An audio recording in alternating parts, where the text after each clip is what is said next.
Welcome to the Kelowna Real Estate Podcast with your host, award-winning realtor Matt Glenn, and top-producing mortgage broker Taylor Atkinson. Professionals in the industry, enthusiastic entrepreneurs, and successful investors.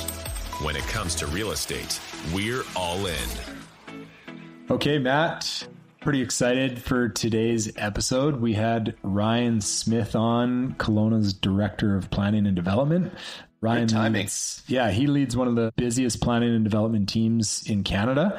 He's worked for the city more than 20 years. Yeah, he's just a really great guy to follow on LinkedIn.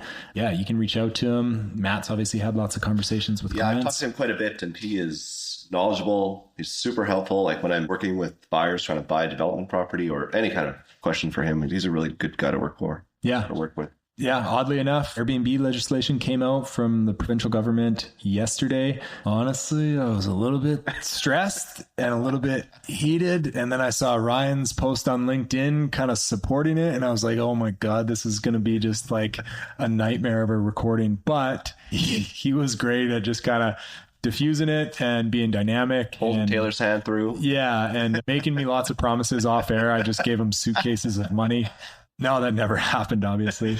Man, like some of the government legislation that comes out, the analogy I use to it is like Australia for cane toads. And I don't know if you know much about the cane toad issue in Australia, specifically like in Northern Australia, but they brought in this toad to eat the cane beetle, which the beetle was eating the cane, the sugar cane trees. Yeah.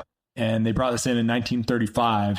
And then the toad became this massive invasive species because they have no prey. They thought the snakes originally would like eat them as, they deplete the cane beetle, but since they're toxic, snakes can't eat them. So it's just like, to me, the analogy is they come out with these rules to provide a solution to one problem, and then it creates three more problems, and then they try and create solutions for those three problems, and now they're at 9, and it's just like painful. But Ryan gave me words of encouragement. They're dynamic, they're approachable, they're going to review these policies, there's going to be public hearings. So get involved, reach out to Ryan, listen to this episode, take some notes. It's awesome. It is a good episode. Okay, thanks for joining us, Ryan. Really appreciate your time. Yeah, thanks for having me, guys. So Ryan Smith, City of Kelowna. The way we like to allow our guests to connect with our listener right off the bat is just tell us about your perfect Friday, what feels productive and gives you energy and leads you into the weekend. There's my perfect Friday, and then what actually happens on Friday. My perfect Friday would be, I love Oso Negro coffee right now. Oh, yeah. So I love an Oso Negro coffee. Yeah. And I'd love to be able to drop my kids off at school and daycare because they're hilarious in the morning, but I never get to do it. My wife always has to do it, but she's in a way better mood at the end of the day. If I take on a little bit more of that, so if I could take the kids to school or work, if I could actually like spend the whole day cycling or running, that'd be the best. But normally it's off to work at City Hall for the most of the day. And sometimes a little bit of media, responding to some developer complaints, do lots of that, or developer issues, builder issues, questions from realtors.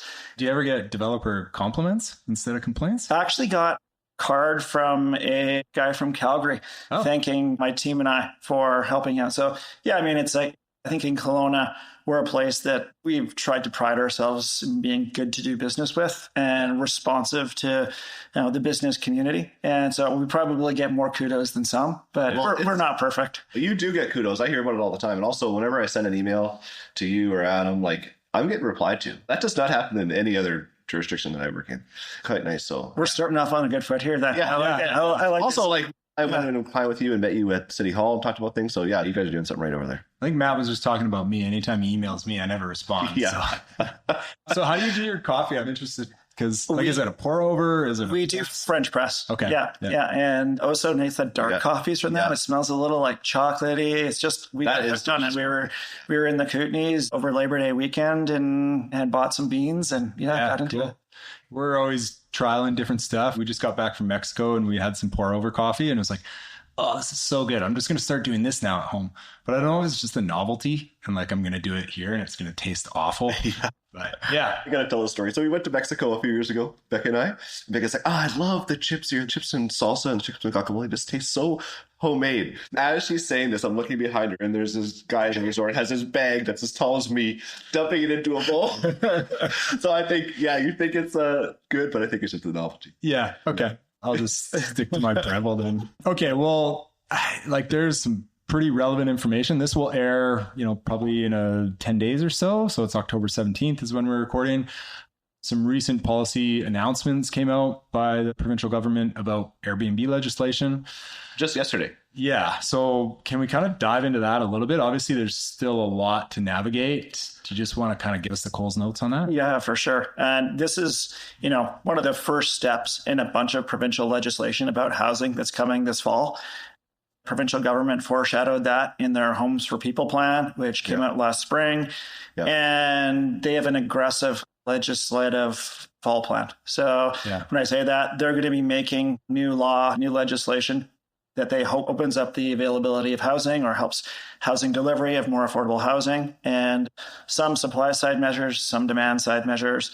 And one of the first pieces of that is the short-term rental legislation. We as a city had a little bit of feedback into that because we had a licensing regime already. We were one of 31 communities in BC that did. Yeah. And we were struggling with aspects of it. We were struggling with principal residency requirements. So if you are in a single family residential house or a condo, you have to be the principal resident to be able to Airbnb it. But there's all sorts of ways that people were cheating that system. Yeah. And, it's a lucrative business and it's hard to catch that. And so the province introduced that requirement. They also introduced requirements for data sharing from the short-term rental platforms for them to post business licensing on the short-term rental listings. There's beefed up enforcement, and probably the most controversial part is the grandfathering. So licenses in some elements may not be honored going forward. Yeah, because there's been a few developments coming up that they're advertising that specifically, short-term rental. Exactly. Not just Kelowna, but across the Okanagan, we're a holiday spot. And so we're going to have to spend some time figuring out, what's the fairest way and how does the province want us to implement this? And if we have some leeway, what's the fairest way? And so we'll be talking to council about that, I'm sure, over the fall and winter this year and trying to provide some clarity. But we're getting tons of calls right now, people, and understandably so. I mean, these are big financial decisions, and the government going this far into short-term rental regulations with a heavy hand really shows they're serious about trying to pull all possible levers to free up housing supply. Yeah. I mean, obviously, housing affordability, it is a crisis. We've been not just affordability, but also availability. Yeah. My question would essentially be, and there's still a lot of information that you guys need to dissect and come up. And so there's going to be, council meetings that, public can come to the hearings and discuss with you guys in an open platform. Any indication right now, obviously people are hitting the panic button. If somebody just bought and removed subjects and they're going to close on, say, Discovery Bay or Playa or Brooklyn or any of these places that are allowable short-term rentals, are you guys going in aggressively against those, or is it more single family houses? I mean, my initial take on it is it's probably very likely to be more development that was built for a residential purpose and not the resort vacation purpose. Yeah. So the Playa del Sols of the world, right now, we call them more of a commercial type property. Mm-hmm. Yep. And I think the province probably expects us to continue allowing that. The devil will be in the details of that legislation. And this is one piece of a much larger picture. And when we look at it, we did some interesting work with a housing needs assessment that we introduced to council 4 weeks ago now. Yeah. And we had some of the best data people in BC that do demographics try and figure out for us what's the demand that's there in the community if not one person moved here this year. Yeah. How many housing units do we still need to build? Who needs different types of housing? Andrew Ramlow from Rennie was involved in that, as well as City Spaces Consulting. And he's got lots of credibility, generally does a pretty good job, talks to Urban Development Institute here once a year, and is always highly rated. We find him quite credible. And he started last year by challenging our growth numbers, saying we were too low. And then the province updated their numbers and thought we were too low as well. And so we're updating our numbers too when we review our community plan next.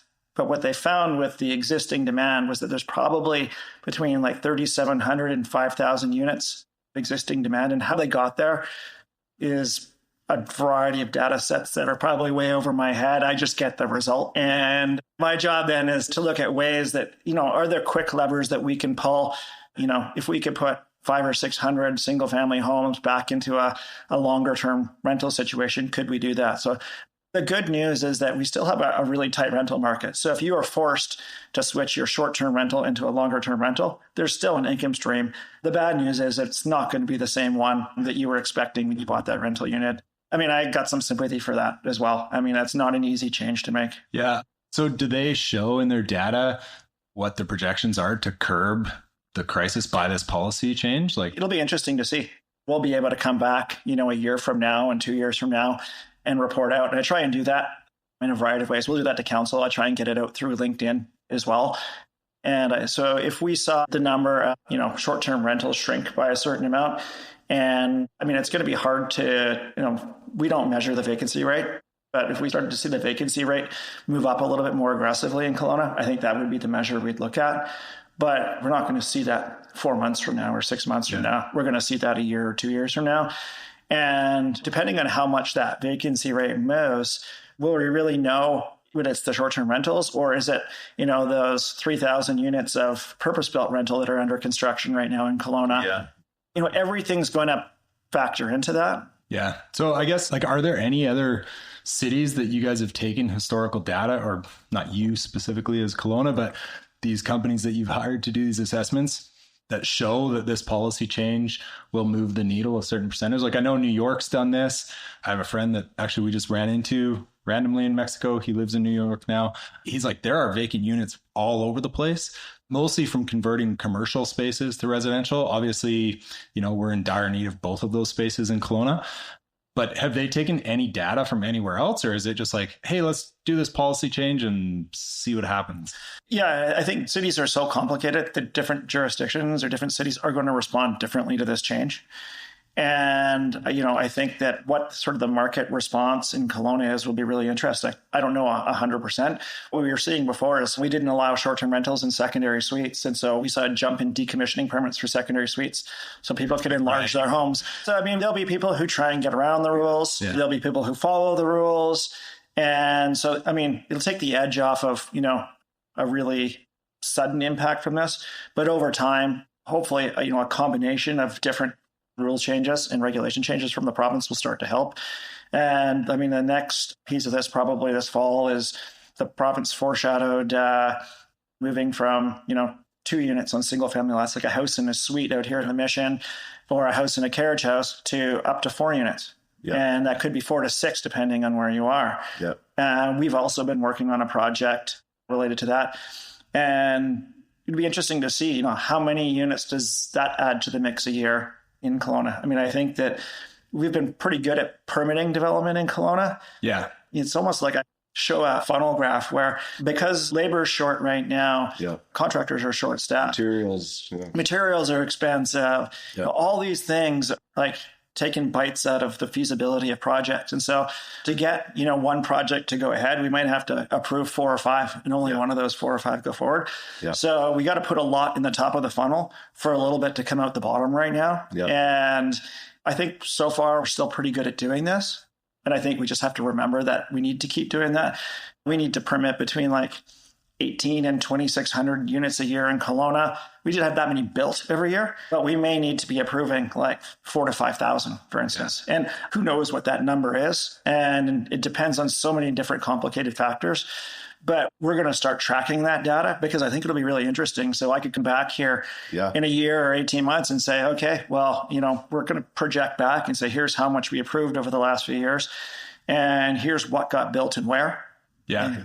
It's just anecdotally, I've had a few infill places that I've sold.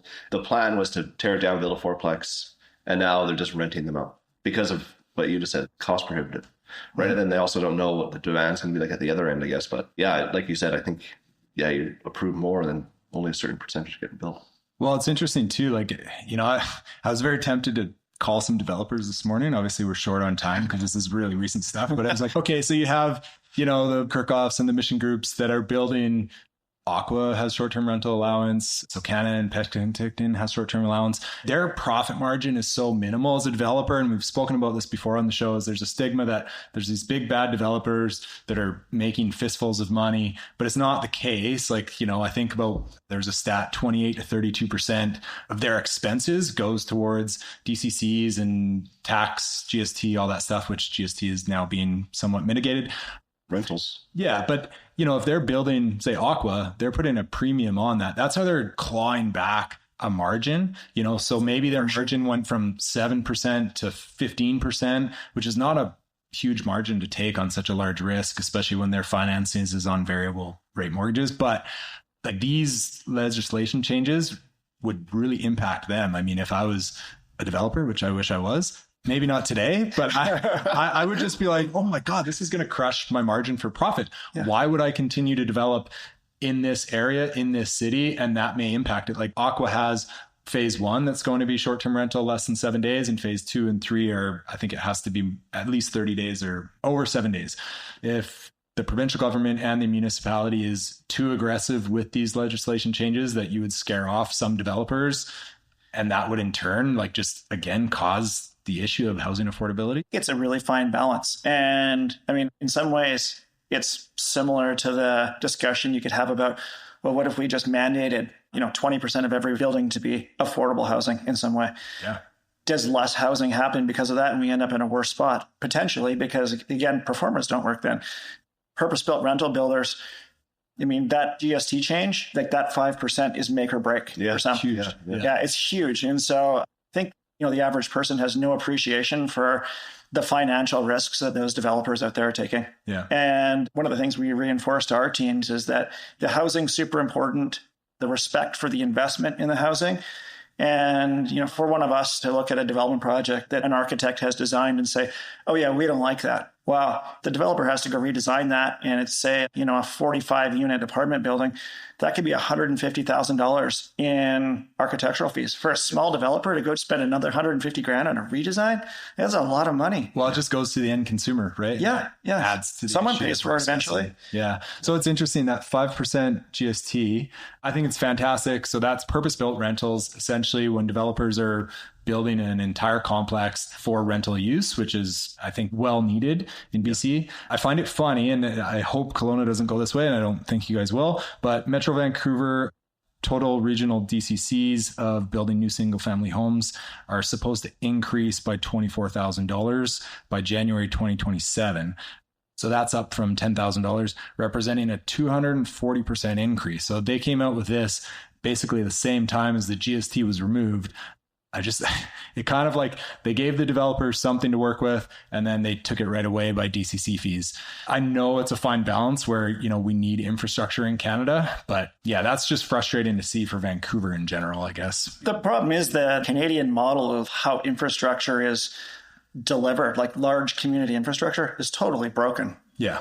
And like, we're the fastest growing city in the country, or fastest growing census metropolitan area in the country. Yeah. That has no link to any infrastructure grants or anything that we get, really. Yeah. And like, how is that possible? And so people complain that, we're not building enough infrastructure to keep up with development. Well, infrastructure generally always gets built after development, so that really doesn't concern me. Yeah. But our ability to afford that is certainly impacted by, if we're trying to keep DCCs low, or DCCs in the mid-range, which we don't try and be the cheapest or the most expensive. We try and be, middle of the pack, and we size our program for that.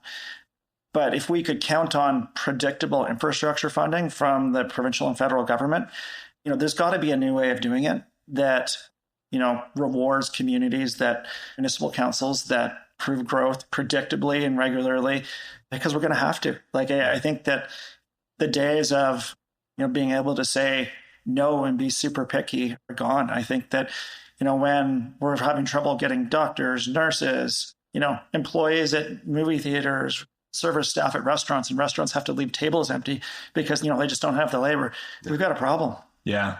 Well, I mean, to that point, so obviously immigration is an all-time high, which we need. Any growing economy needs that. They fill a lot of those job roles, but that also adds to the housing issue. Not only is it somewhat unfair to bring in new immigrants and then have them land and say, oh my God, rent here is incredibly expensive. I need to move out to a different city. Just from like a personal opinion matter, would it benefit us as Canada to maybe slow down our growth in immigration a little bit to allow the housing market to kind of reset while all these legislation changes happen? Or is it just, no, keep immigration coming. We need the labor force. It's just kind of a continuous circle. Like we need the labor, but it adds to the housing issue. Where do immigrants move to? So complicated. I mean, I see both sides of the issue. And I think that, we need to be bringing in the skilled labor to help us build the housing. Yeah. And that could be, permanent skilled labor, or it could be temporary foreign workers. And right now, some of the construction workers building the Muvala development, they're Mexican temporary foreign workers. They're living in workforce housing over on the west side. And I think we need to see more of that in Kelowna. I worry less about the federal policy and more about how could we get the labor here to do even a bit more. Yeah. And I think that I'd love to see more contractors and developers approaching me saying, oh, hey, I got this land. I'm not going to use it for, 8 to 10 years, but I can buy a workforce housing camp from Alberta. Can I put it there and bring in some foreign workers? Like we should be making that easy. Yeah. And that helps us locally solve the issue.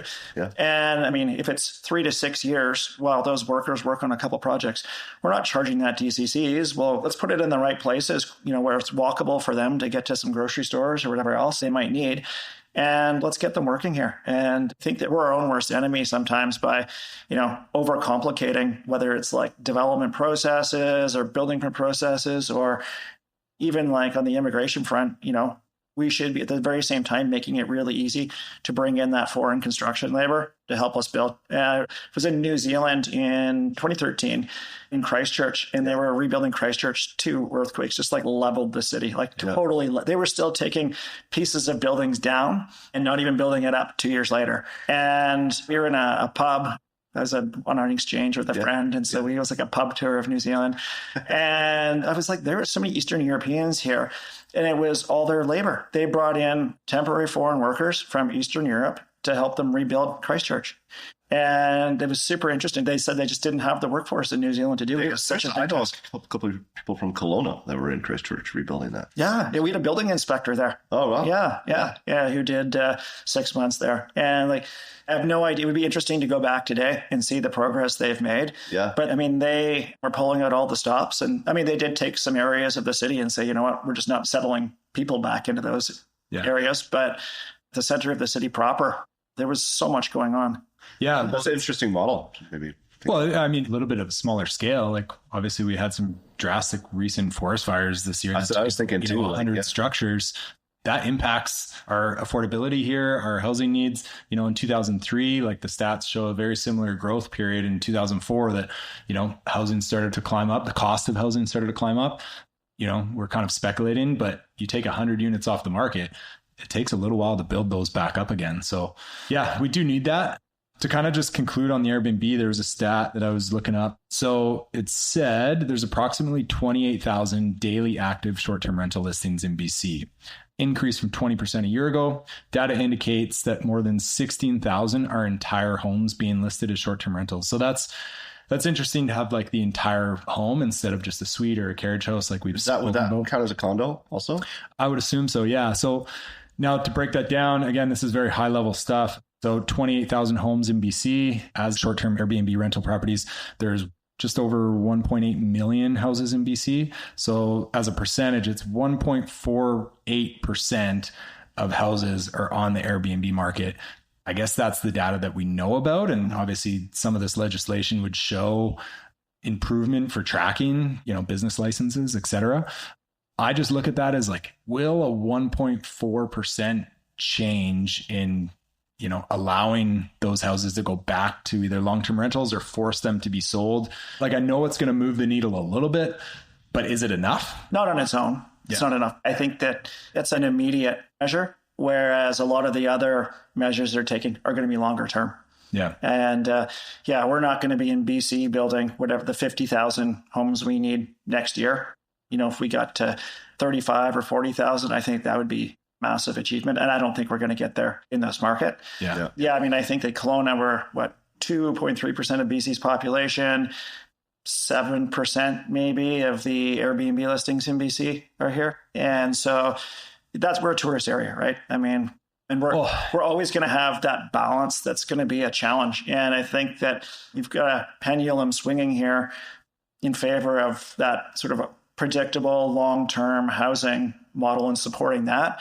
But depending on how the numbers evolve here, we may be in a position 10 years from now where we manage this well, or it could even be sooner. And one of the good things is that, we have a team that maintains and reviews that data. And we, more than a lot of other places, update our bylaws and review. And we told council after a few tour seasons, we'd review our short-term rental regulations. And we did that and we reported back, tried to be as transparent as we could.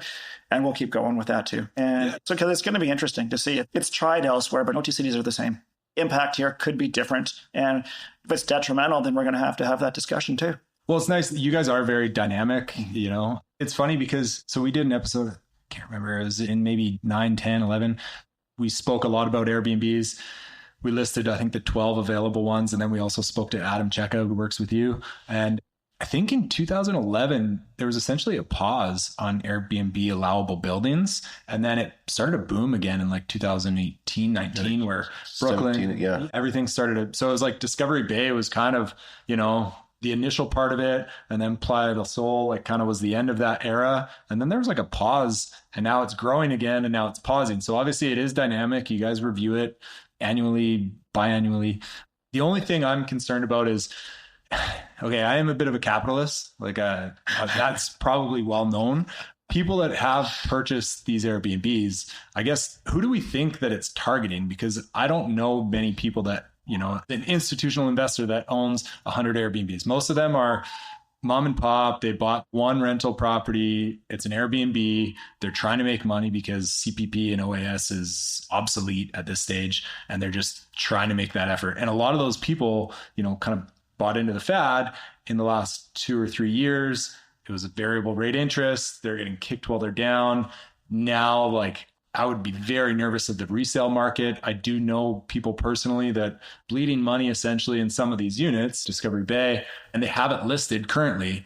They're not going to sell that property, unfortunately. So for me personally, full transparency, we own one with a partner there. We lose $16,000 a year on it because of the interest rate. To hear this news, for us, we can absorb it. But for some people, that would be detrimental. I guess by creating one solution, we just kind of create another problem with that demographic of people. So I don't know. If there was easy solutions to this, we would have been there. Yeah. If we could have asked City AI what the ideal policy was, then we'd be headed down that route. But we're not quite there. ChatGPT. Yeah, ChatGPT.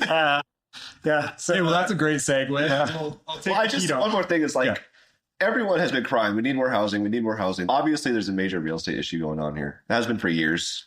As long as I've been in the industry, something has to happen, right? We need to do something here. So get out of my house, you socialist. I think that if it is a crisis, I said this on LinkedIn last night, then I think we should be trying to take some extraordinary measures. I agree. Any type of, really tough measure we're going to take is going to piss some people off and potentially hurts. And, I've got the utmost sympathy for that as well. I mean, I think that, again, I have friends with variable rate mortgages that are struggling, whether it's their personal mortgage or investment properties. And it's a tough time for everybody. Oh, yeah. And it's a tough time to do this too. And so again, that's not really lost on me. And I think, again, when I loop back to I don't want to, toot our own horn or anything, but we do go back and revisit these things. And so there's going to be a time to do that at some point. And I think we've proven in Kelowna that we, are able to be innovative in these situations. And so I think that there will be some hybrids at some point that come out of this too, whether it's locally or whether it's provincially. Yes, but I think that there will be some, whether it's, you call it innovation or hybridization of the regulations over time. I think that will happen. Yeah. Also, Airbnb is so much in the news, for a political standpoint. It's such an easy target to go after, right? To win some points to try and do that. Like you said, it's 1% of the houses. So it's obviously not the major issue, but it's low hanging fruit. And I think that, a lot of people, if you've lived next door here, I've got photos a whole bunch of times over the last few summers from neighbors of big, huge stags or stagette parties and what's going on the pool deck and the back decks of these places. And it's well, in fairness, that could just be a party, but likely everybody's been to Airbnb for a bachelor party. Yeah. It is a very hard thing to regulate and police. So I understand. blanket policy on it. Doesn't VRBO on their commercial, it says the homeowners don't live in our rentals or something crazy like that. We were at a bachelor party at a VRBO where the owner was living downstairs, and it said on the commercial, the owners don't live in the house. There you go. So up next, we're having Airbnb CEO and CEO. Yeah. But yeah. Okay. So instead of trying to restrict short-term rentals or penalize with these regulations, can we not incentivize? And I know we are with GST and, purpose-built rentals. Can we not incentivize more for long-term landlords? Because I also have a large portfolio of long-term rentals, and it is not as profitable as people speculate. Like, it does me very well, but it's taken a long time to build that up and a lot of sweat equity. And, I can tell a sob story no one will believe, but there's huge risk to that as well. But in BC, and again, this is just a conversation. Residential tenancy. Yeah, I'm not directing this at you and being fair enough. Ryan, fix my problems. But I'm the government as long as I'm here to. So, yeah. I invited you over for personal reasons. Yeah, exactly. BC Tenancy Act is painful to deal with. Rental increases annually have really been put on pause. Thankfully, we've clawed back a little bit of that recently. But, you go to our neighbor, Alberta, they don't have that. I would argue that Alberta doesn't have as big of an affordability issue in terms of income to housing costs. I mean, it's kind of a blanket statement. We could compare maybe Calgary and Kelowna, but why do we have so many restrictions on those long-term landlords? Can we not provide more incentives to be a long-term landlord instead of penalizing Airbnbs? Yeah, jumping on this, so I've always been an advocate, as an agent, listen, you can buy this Airbnb rental, rent it to a student. We're a college town, right? You can rent it to a student from September till May, and then you Airbnb it for the winter. But our Residential Tenancy Act, basically that is just not a thing to do, right? Because of the way our tenancies are. Yeah, I mean, if you had an arrangement, you have an arrangement, but effectively that's not possible. Yeah, but it comes to the end of the arrangement, the tenant just says, I'm not leaving. Yeah, then you have nothing, there's no reason. They're allowed to stay. Yeah, they're allowed to stay. Yeah. So I think Kelowna is a place where our population doubles or almost doubles in the summer. And we're a college town, we're getting a new campus downtown. It'd be a perfect place. In the winter months, we have long-term rentals. In the summer months, we have Airbnbs. It's just the way our laws work. This is not a safe investment to do something like that. Yeah. Yeah. I think what gets stuck in between is all those the service industry gets kind of lost in between, and there's nowhere for them to go in that whole mix. Yeah. And that's who are really struggling all over the place from what I hear is all the supporting staff, whether it's, the businesses at the mall or, the tire shops who, it's those, you've got to live, 45 minutes from work and drive in every day, and then fuel costs rise and people are getting hurt all over the place right now. Yeah. And so we'll do what we can to try and get more housing built, sort of in central Kelowna proper. Yeah. And then, put the supports in place, to help people get into that housing. We do a whole lot for rental housing, beyond that. We talk about the 5%, but the city has tax exemptions that we do. We have parking incentives. We've got density bonuses. All of the measures in place right now to try and get rental built, and it still struggles. There is no purpose-built affordable housing, or any of the housing that needs a subsidy has to have the government involved right now. In a large way, even larger than we are. Yeah. We pulled a lot of the levers that we can pull in Kelowna. And aside from, we talked about the infrastructure already. And right now we think we need that to build the infrastructure the community expects.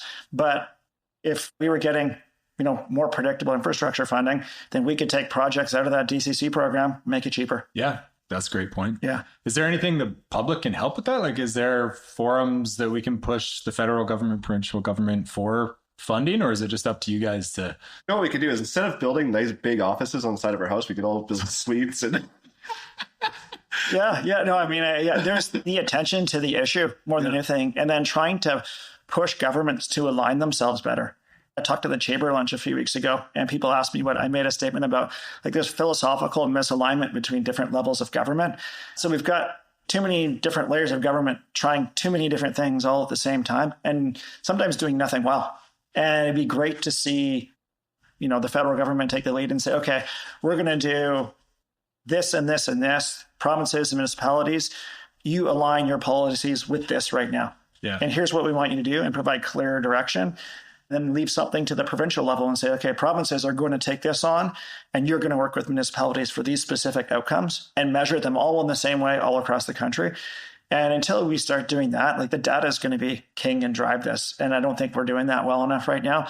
How hard is it to collect data on, like in real time, how much rental is at various points in permitting processes? But, across every municipality and we have no idea.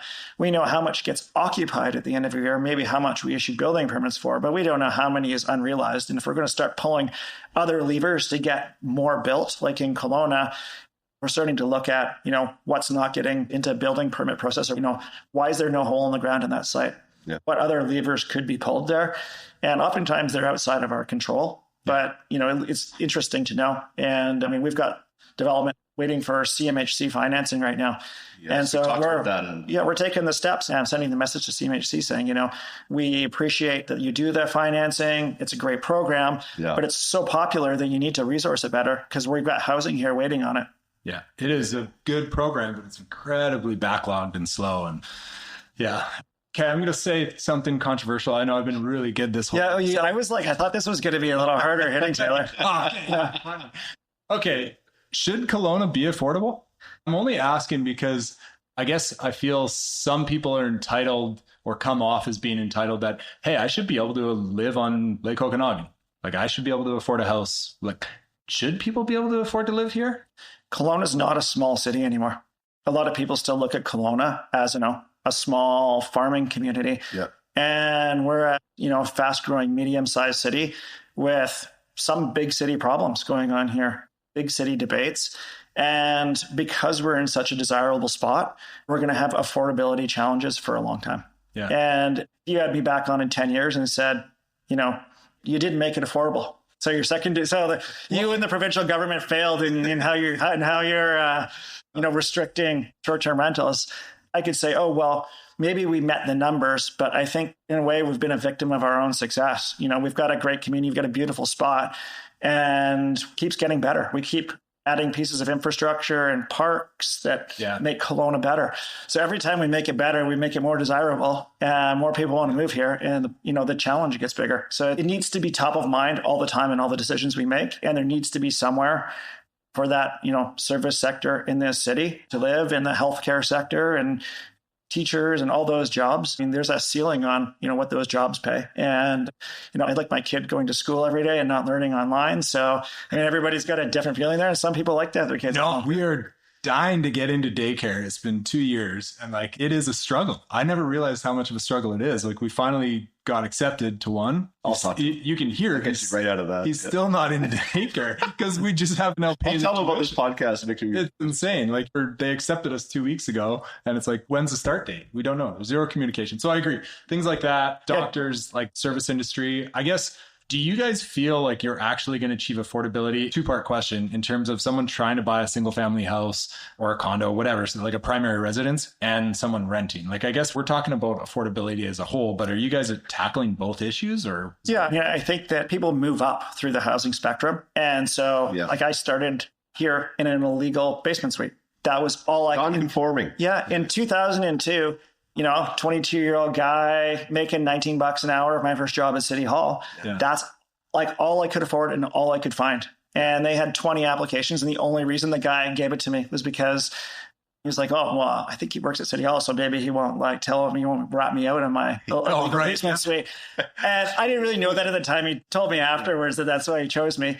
But it was all I had. And then, I knew that was an issue. And as soon as I could move on, I did. But moved up through the rental market, and then I moved up through the ownership market too, and owned, actually bought a house with a carriage house and a buddy, and I bought it together. Yep. And then moved on my own to a townhouse, and then moved on to another house where I was the only one on title there. My wife and I were the only ones on title. Yeah. But it took a number of moves to get there over time. And I think that that's what we don't have to be willing to do. And I don't think anybody should feel entitled to a single family house. I don't think you move to Vancouver now and expect to buy a single family house. You hope if you're a family, depending on your income, you're probably looking at, a big condo or a townhouse. Yeah. And in Kelowna, we're trying to provide options to single family houses. So if you can't live in a single family house, or maybe an option for you to move out of your single family house. If you're in your 60s or 70s and you're living in the Upper Mission, you've got 3,000 or 4,000 square feet, you're not really using it, but you want to stay in Kelowna, you want a view, you liked your view, where do you go? Well, maybe you go in a tower downtown. Yeah. And so that provides the move up. Maybe a family now moves into that house in the Upper Mission and they move up from a town. Keep it and you put it on Airbnb as a rental. Yeah, you get lots of bachelor. Well, that's what's going on right now, right? And so that move up effect, we need to provide lots of opportunities for that. Yeah. And when people say, well, towers are only luxury housing, well, they still, help the move up effect. And yes, there's people from out of town who buy units in towers, but there are also locals who move into towers as well. One of the owners of the Mission Group lives in his own tower and downsized from the Upper Mission. Really good example. Loves that downtown lifestyle. And those are the type of people we actually want to get downtown, because right now, there's lots of people who complain downtown's not a people place. Well, as soon as we, way more people down there, living down there day in and day out, and who would have ownership over it, it's going to feel a whole lot better. Yeah. I love what you said, though, about getting into the market some creative way, partnering up, just getting into the market, start building up. That's the way you got to do it. That's just going to have to be the new normal. Yeah, exactly. Yeah. And my roommate and I literally bought a house and a carriage house together. We partnered up and we cobbled together our down payment. And, there was months where he worked fewer days and I had to pay more rent, whatever, to make it happen. And we made it happen. And it wasn't easy. And again, we still had a roommate in the basement of the main house as well with us to make it happen, as well as someone in the carriage house. And even that was tight. But I think people are going to have to work at it. But we also have to provide the options too. And we could go into infill housing for a couple hours. We've got all sorts of, pilot projects going on that front. And you start to see the central Kelowna neighborhoods changing. And that's all alternatives to, the house in the Mission that's $1.6 million, $1.8 million, $2 million now. Someone was saying to me, well, your infill housing isn't affordable. I would argue that, for a family, if you're getting a 3-bedroom for, $750, $800, $850 right now, that is pretty affordable. Yeah. In a lot of minds, I think that the days are gone where you're moving into a house in central Kelowna at when I moved here, I think you could buy a place down like Coronation for $120. Yeah. That's crazy, man. What do they sell for now? Is that $1 million to move in there? Yeah, it's $1 million. Yeah. I agree. The infill projects are amazing in Kelowna. You guys are very proactive on that. Also, when I asking for clients and they ask you or I ask Adam, will the city support this? It's immediate yes. I don't think I've ever had a no. That's a huge need on a scalability thing. We're not going to add a ton of units but it's needed for density. Yeah. I mean, net units, that's maybe, a couple hundred a year, maybe. It makes it affordable for the homeowner to then subdivide, claw back some of that capital, a few $100,000. That's where the opportunity is. Yeah. Yeah. I guess the reason I asked, should Kelowna be affordable is you can drive to Merritt in an hour and the median home price there is $560,000. I don't know. Obviously it's easy for me to sit in my office here and be that's easy. But we all made sacrifices and clawed up the ladder. I just feel if you're in Kelowna and the affordability is an issue, there are options, you can relocate somewhere else. You can rent to own. You can do lots of creative things. So one other topic, your LinkedIn is awesome. I love it. You post a lot of really cool stuff there. One thing I wanted to talk about was the city has agreed to bring in 120 units, small housing for homeless population. That's right. Do we want to touch on that a little bit before we kind of wrap things up? Yeah, I mean, it's something that we've been working on. If you run down the rail trail between Gordon and Richter once or twice a week, and what's going on down there is not safe the way it is. If you talk to 10 different people on the street here, there's 10 different opinions on what we should be doing. Yep. Again, we need to do something. And so this was an option that we worked out. We can't do it on our own. Mm-hmm. And so working with our partners at the provincial government, we found that we had some support for this idea. And so we've been working on it and working on it and working on it. And we think we found some sites that suit themselves to it. And so, we're going to give it a go. And hopefully for some of that population who wants to be out of the cold and off the street this winter, we've got a place for them to go. Where are the sites? I can't tell you yet. Okay. It's not public yet. It's a McKinley Landing. Yeah. What? I'm all of a sudden a NIMBY. Can I just ask, are there qualifications to be able to be approved for the housing in terms of drug use? Yeah, that's way out of my wheelhouse. Okay. Yeah, I would get involved in can you put, shelter housing on this site? Does the zoning allow it?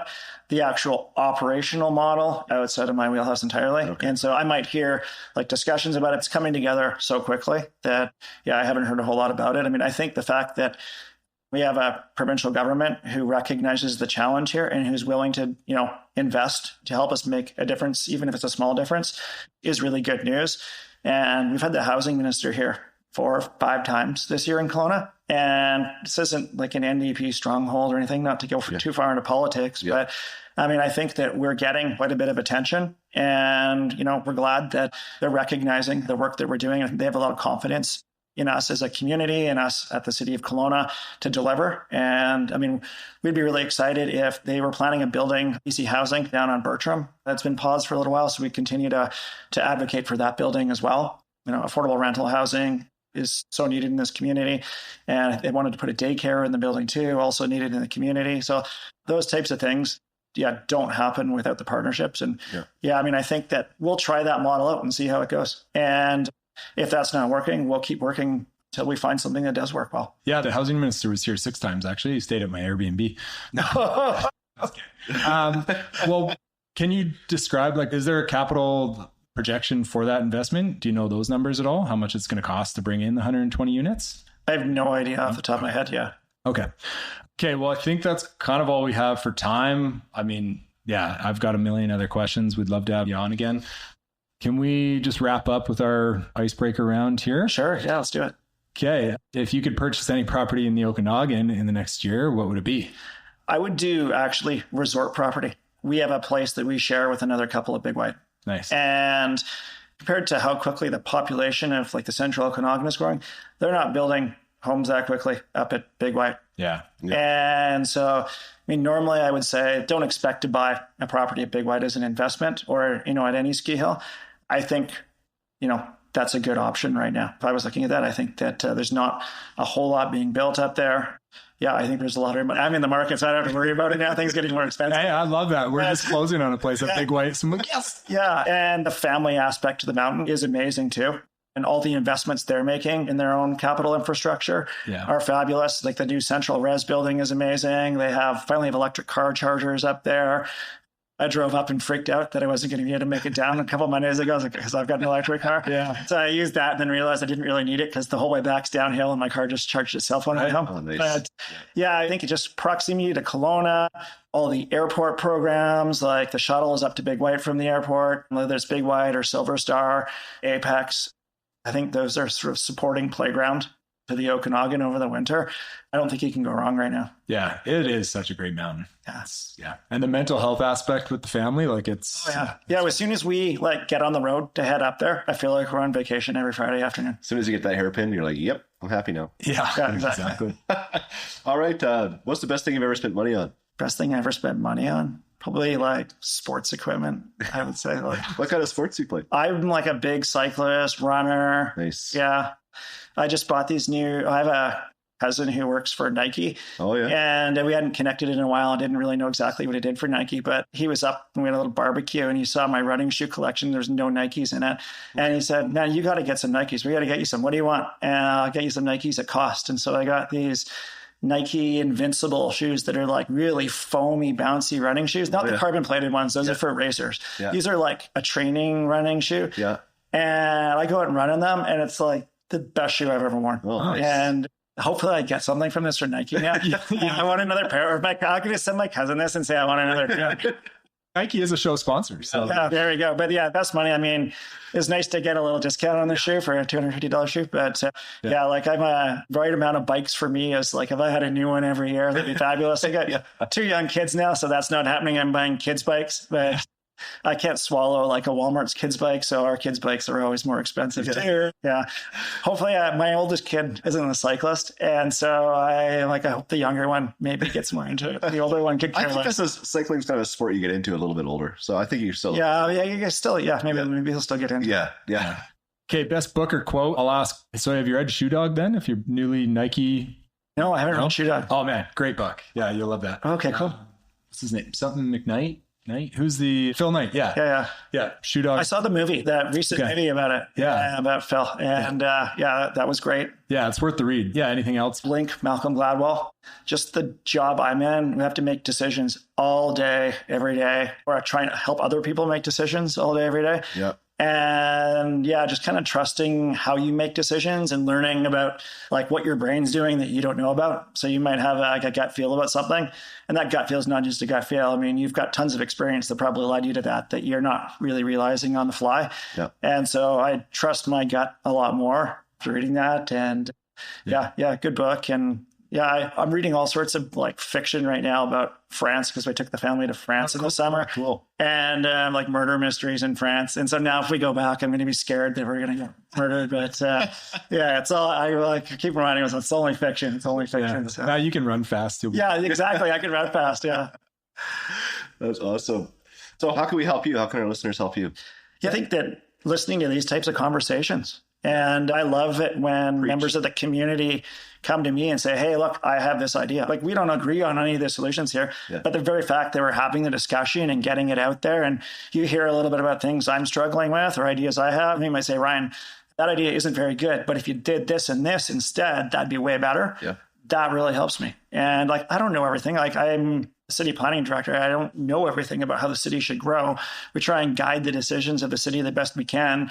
And all of you are, what helped me do that in the community. And even the people that criticize, we still listen to that. Except for the people that like think I get free money from developers. I don't really listen to them because like I would not be living between Victor and Pandosy, the block we live in, if I was getting money from developers under the table. But otherwise, people with good constructive feedback, like I think that we owe it to people if they're going to take the time and have the courage to put it out there. So I mean, yeah, I love that. Could I give you cash though, just to let my Airbnb keep offering? No, I guess one last question then. How'd you become a city planner? We asked Adam the same thing. Like, it's an interesting job to get into. Instead of somebody just calling you and complaining about this stuff, what's the process and how'd you get it? Well, my dad was a city planner for the city of North Vancouver for 30 years. So I didn't really want to be a city planner until I finished university and was looking for something to do. And like, well, my dad's a city planner. Did a geography degree with a minor in economics and didn't know. So I started applying for jobs and didn't get anything. And then finally I got an interview in Kelowna. They asked me how I handled stress in the interview.